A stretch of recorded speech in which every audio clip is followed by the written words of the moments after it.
All right, Brian from Garage Mahal. Today we got a wheel stud that is broken, so you can see it's this one. So what you do is obviously you want to get all your brake pieces off, but you want to spray this down with WD-40 really good on the other side.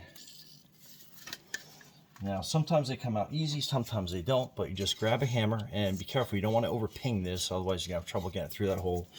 And look around your wheel hub as you're going around, because there's certain spots like back here. Obviously if you hit it, you're not going to be able to get it out through there. This one happens to have a little cutout right here, which you don't see on too many vehicles, but that is enough that you can get a wheel stud in and out of this little back piece here. But usually on the front part where the brake mechanism comes off is usually gives you just enough space to get a stud in and out. Anyway, start hitting with a hammer, and that one was pretty easy. Usually they're a little bit of a nightmare. That one you got some splines on.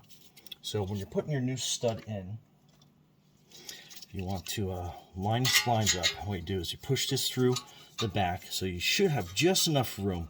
If you don't, sometimes you can grind just the side of this off to get it in there. Don't recommend, because you weaken that stud, but at times, sometimes the only other recourse is you have to replace the entire wheel bearing.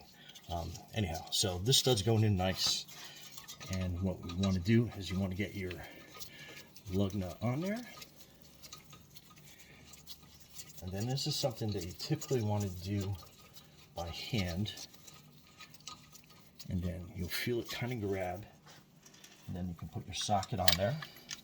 All right, what you want to do is by hand. Keep your finger behind this to kind of hold the spline until it starts pulling in. And then sometimes if this hub's moving around, you get a crowbar that you can put in here to kind of hold this against your torque.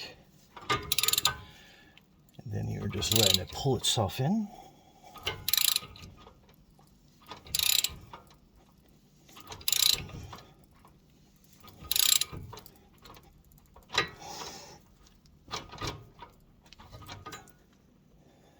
Okay.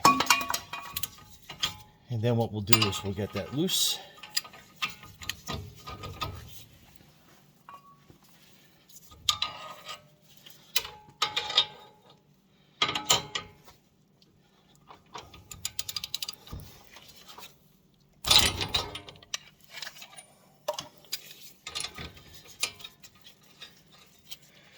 All right, so that stud is going to be your new shiny one.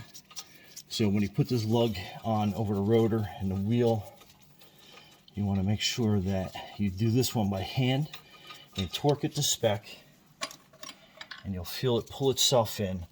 But you definitely want to keep an eye on this one, because you don't want to put an air wrench on this initially when you're putting the wheel set back together, just because you don't have all the splines in here, and you want that to kind of feed itself in. And then after you get some rain, some rust built up on there, then that will hold that wheel stud in place. But anyway, Brian from Garage Mahal, thanks for watching, and be safe out there.